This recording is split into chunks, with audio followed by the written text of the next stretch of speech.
Good morning, good afternoon, or good evening, according to whenever you're looking at this presentation.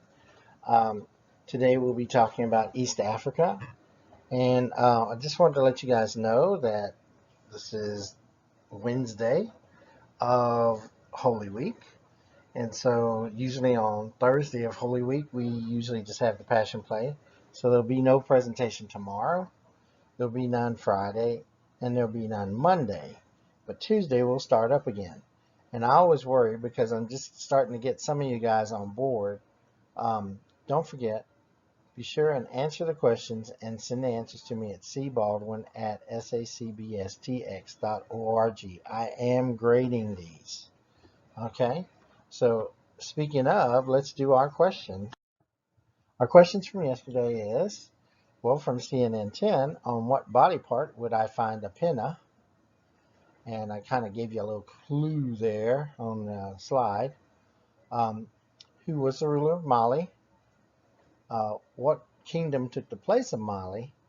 And why were the Moroccans able to conquer that kingdom? So today, buddies, we're going to be talking about kingdoms. And we start out with Kush. Now, the reason kingdoms developed in that desert area was because of the Nile River, and Kush developed south of Egypt. Kush traded a lot with the Egyptians because the Egyptians wanted their gold. And eventually Egypt would take over, but Kush and Egypt would go back and forth as to who controlled the land. Finally, in 325 AD, King Ezana of Axum took over Kush.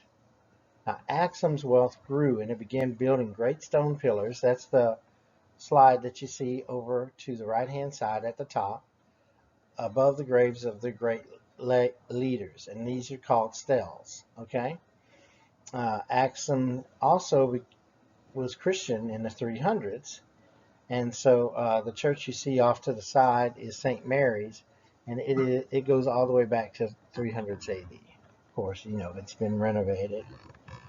Um, then the Zagwe took over when Axum started to lose its power, and that's actually present-day Ethiopia. And they too were Christian, but they still traded with their Muslim neighbors. And very significant with them is these churches that are carved completely out of solid rock. So I tried to give you a couple of pictures of those churches. Well, one of the churches. I gave you the top view, which is carved out of the mountain, and then I gave you the front view. And all that is carved out of the mountain. That's solid rock. Finally, we want to talk about Swahili. Uh, the cultures that blended along the coast of Kenya and Tanzania blended into kind of one culture, kind of a language that we still use today, Swahili, and their primary religion was Islam. But what they were great at was trading, and they traded glassware, silver, copper, and even Chinese silk. So I hope you have a great Easter. And don't forget, answer my questions. Send them to me at cbaldwin@sacbstx.org. Okay, bye.